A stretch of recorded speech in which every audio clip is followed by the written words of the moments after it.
Welcome to Garden Devotions. I would say the peonies look a little bedraggled, don't they? Well, you know what? They're not alone. I'm kind of feeling pretty bedraggled. We've had a lot of rain here and everything, and this is what happens. Peonies, once they get past their prime, still have a couple pretty ones over here, but most of them, oh, there's a big one. Most of them are starting to lose their petals, and that's just, the stage that we're at. And like I said, I'm kind of feeling the same way. I've been trying to make some products that my brother can take to a gun show and sell. I make dragon's eyes, and I'll show them to you later, but anyway, so I'm really tired, and today is it's the Sunday of Memorial Day weekend. And my goal today is to take some flowers out and plant them around my grandparents' graves. My grandparents and my mom's side of the family doesn't really have anybody to do that, and her mother loved flowers, and so she made her promise to put some flowers on her grave all the time. So that's kind of what I'm going to be doing, because my mom's just not up to it. So I have the flat of flowers out front, and here's the garden. I'm having lettuce. I'm having a nice salad for lunch. I am so excited. Look at it. It really, and they're getting big enough that they really need to be picked too. So I'm going to pick some lettuce today, and these are the little babies they still got to plant, but they're not going to get done today. Look at that. One of the peppers has a bloom. The peppers got all, because they fell, the peppers got all mixed up, and I have no idea which pepper is which. I mean, the rest of it's pretty easy to identify, but the peppers, I don't know. And so anyway, we have all this going on, and today we're going to talk about, I don't feel like gardening. That's what we're going to talk about. Just a minute, let me put the towel down so I can sit in my chair. But yeah, well, it's actually, I don't know that it's that wet, but it has rained a lot lately. So I got peas over there. I have some peas. These peas are starting to bloom. These are the late peas, and they're starting to bloom too. Mustard greens aren't growing very fast, but and this is, again, remember, this is the cauliflower. So we got to do something about that too, but I'm not doing it today. Anyway, like I said, today we're going to talk about not feeling like gardening. I don't want to garden. I don't even want to be out here, to be honest. I want to be in bed right now. And sometimes as Christians, that's where we're at. We sometimes go on our feelings. I don't feel like I'm a Christian. I think Mark Lowry had one of his skits, he said that when the alarm clock goes off, I don't feel like I'm a Christian. Well, a lot of times we don't. We don't feel like we want to be very spiritual. We don't feel like we want to do anything for God. And like today, I don't feel like I want to plant those flowers, but I'm going to. And a lot of times that's where we have to go, that we have to work on faith, that even though we don't feel like it's right, that, it's what we want to do, or it's the right thing to do, we need to go on faith because God said it's the right thing to do. So a lot of times when we're living our life, we get frustrated, we get tired, we get really tired of just the struggle. And we need to make sure that we're walking in faith. One of the things I used to do is help run a biblical counseling ministry online. Now, biblical counseling is a little different. What we do is we use the Bible to help people with their problems. Obviously, not all problems can be taken care of that way, but a lot of issues that are being called mental health issues these days, I really believe have to do with spiritual conflicts and people trying to do things their own way instead of doing them God's way. So, but I have a whole book out there that tells my point of view on that. Most of our counseling was taking God at who he says he is. In the Bible, we're clearly told who God is, but a lot of times we don't feel like that's true. So we have a hard time acting as if it is. And that comes in the form, lots of forms, It comes in just behaving, turning the other cheek. That is so hard for me to do. I tend to have a temper. I come by it honestly. My grandfather was very similar to me. We kind of have no tact sometimes when they're saying things, which is really ironic that God put me in as being one of the main people in a biblical counseling ministry. It's almost funny. But he spoke through me, and I don't know how I did it, because like I said, I tend to just speak what's on my mind, and that's not necessarily what people need. A lot of times, they just need somebody to listen to them and help them think through things instead of just going with their emotions, because when you're in a really tough situation, it's very hard not to rely on your emotions. Like with me and my illness, it's really hard when I wake up in the morning and I feel horrible and I don't want to get out of bed to make myself get out of bed. I fight with myself.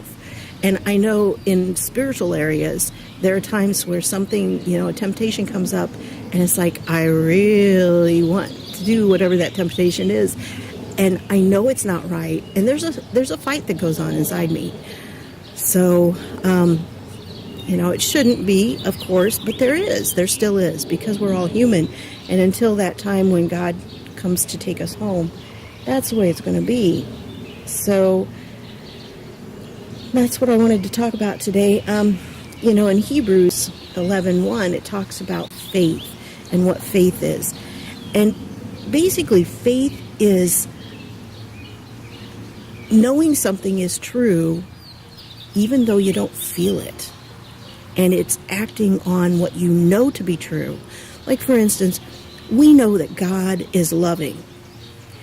Sometimes it does not feel like it, especially if we're being chastised for something we did or didn't do. And, we don't always feel that God is loving. There's a lot of evil in our world, and we'll talk about that probably as we go. There is a lot of evil in this world, and we have to deal with it. And we have to understand how it is that a loving God can allow evil. But that's a video for another time. I do have an answer to that. And in our ministry, our counseling ministry, we used to do that, talk to people a lot about that, because that is a basic issue. How can a good God allow such evil in the world? And it seems like there's more and more lately. But there is a reason. And it's all going to come together eventually for us, but it's hard for us as human beings to understand how it's all going to fit together. So with faith has to do with things unseen. If we see it, then we don't have to go on faith. If we see, I have problems with all these people who are always looking for some experience or some miracle with God to support their faith. Well, I've got news for you. If you have to see it to believe, if you're from the show me state, no. But if you have that show me spiritual mentality, you're going to have trouble, because faith is not a show me concept. Faith is, here's what you know to be true. Follow that. Believe it, even if you don't feel like it's true. And this is where we're at, because our society has become quite feelings oriented, and so emotion driven. And emotions are not bad. It's just when we allow them to lead us to make our decisions, especially in the spiritual realm, we're going to have troubles, because that's not how we're supposed to do it. There are verses that talk about how you need to have a reasoned response, not just off the cuff, or you need to think things through. So it's very important that we don't allow our emotions to lead us, I mean, obviously God gave us emotions. They're nice and they can help us, but we can't be led by those. So anyway, I'm out here in my garden and I'm going to go plant those flowers today, whether I feel like it or not. So I encourage you today, as you go through your daily routine, keep in mind that sometimes your feelings don't line up with what you know to be true about God. Don't let your feelings rule you. God is good all the time, whether it seems like it to you or not. So let's look a little bit at the garden. Oh, the sun's come out. Now it's really hot. This is going to be fun out in the hot cemetery. But no, I love doing it. And actually I made some clay flowers I'm learning to make clay flowers. And so I made some clay flowers that are purple because my grandmother loved purple. So I'm going to plant purple flowers for her. Not all purple, but some purple. And I already put in the clay flowers that should be pretty durable. They're polymer clay, which is kind of a plastic clay, and they should actually weather pretty well. But they're kind of a test flower for me. I want to see how they're going to weather. But anyway, let's look at the garden. Let's see what we got here. Because, the peas over here, the older peas, are really blooming. These two did not come up, so I'm just going to use those containers to plant the little ones over there. This was the old chocolate mint, and obviously it's not there, so I'm going to put the new chocolate mint in there. This is the asparagus. See, it's asparagus, and it's actually growing in the container. So I will get rid of the weeds, but I'm pretty happy. I just need to make sure that I take that container in for the winter. But look at these peas over here. Oh, you can't really see them from that angle. Oh, hole. There you go. Look at the peas. Wait, yeah, okay. It's very bright. The sun's very bright, and I wasn't sure I was getting what I wanted. But yeah, look at all those blooms. Oh, they're doing terrific. And I've got like several peas in that one container, probably a dozen. So, and then, check this out. Yes, we have our little strawberries. I had my first strawberry last night. I probably should have videoed it, but it was a strawberry. It was very good. So the strawberries are coming on. The red Russian kale, I really do need to thin out. Maybe I'll take some of those today, put in a salad.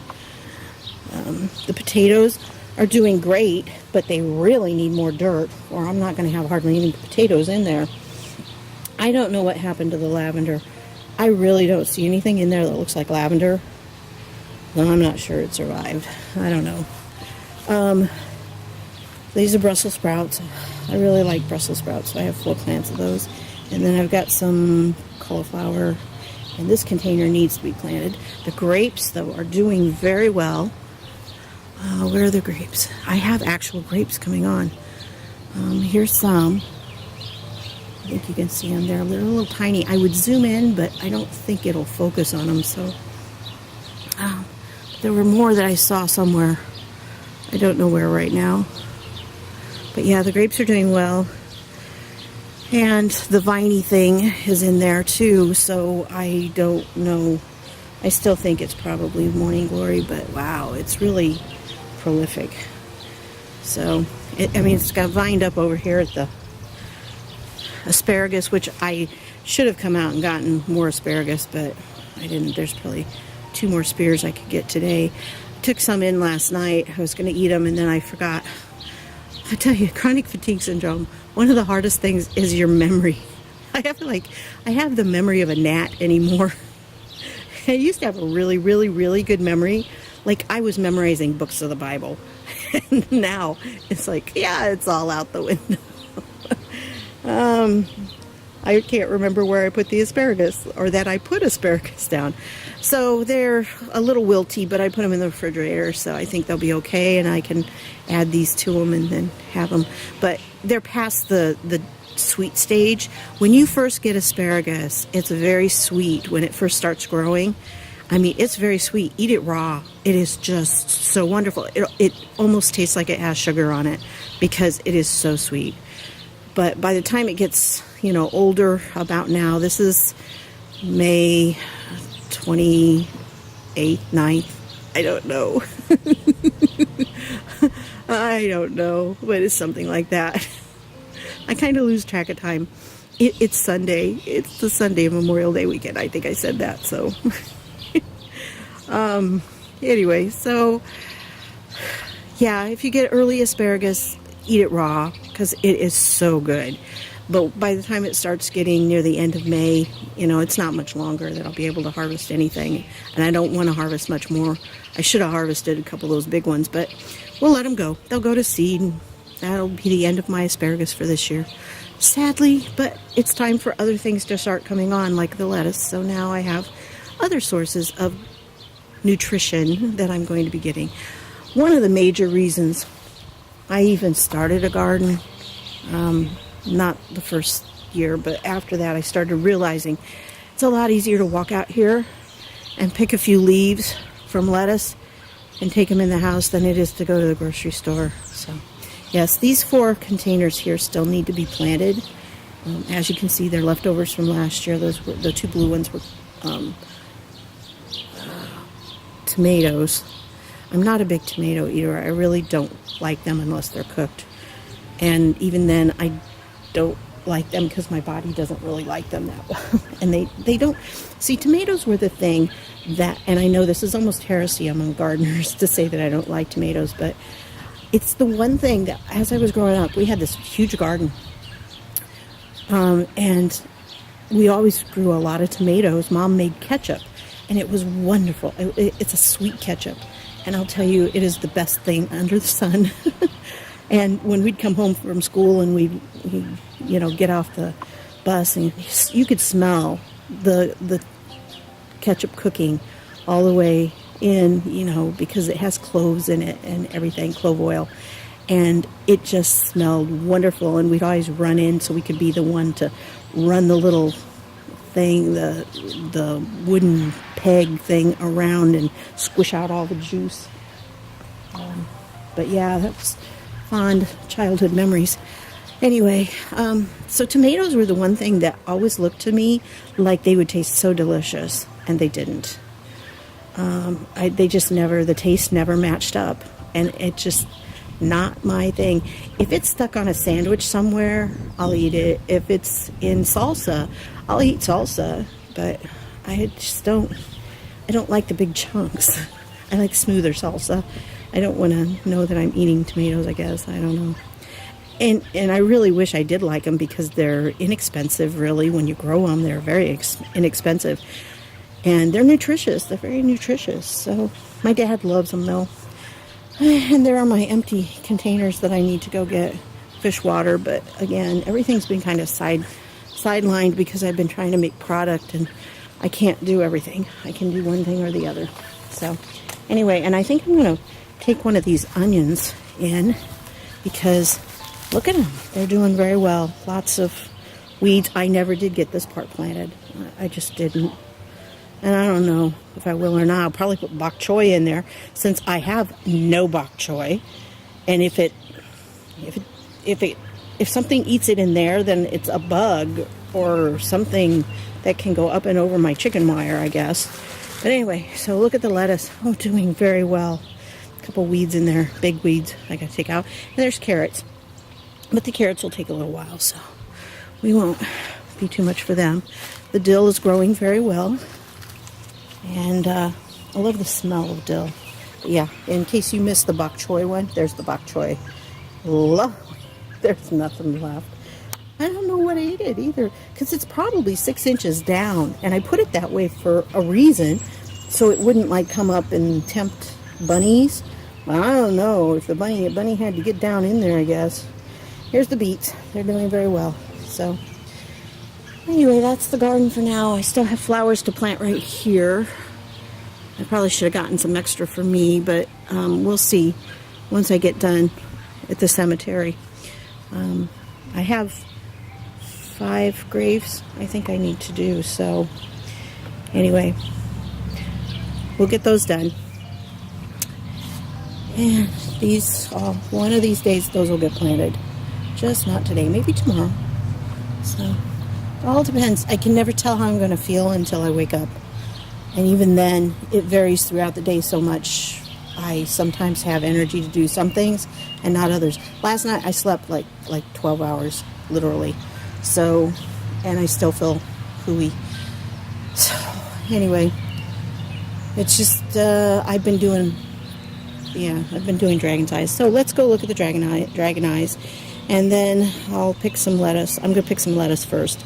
And then we'll go get dragon eyes, look at them, and then I'm going to go inside and rest. See you in a bit.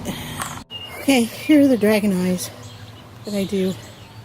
I paint the glass eye and then I put polymer clay around them. And then when I paint them with various paints, I need, some of them are water-based, most of them are water-based, and so I put a protectant on it, a sealing layer, so it doesn't, so it won't come off if it rains on them. And it started sprinkling, so I had to take the other ones in. I needed to spray the backs, which I did, and I took them inside so they could dry in there. But these are the ones I have done, and that's what they look like. They're kind of sparkly, but oh, it's really starting to rain. See you later. Thanks for stopping by. Oh, here, I gotta go inside. And please like and share and subscribe. Thanks. Bye.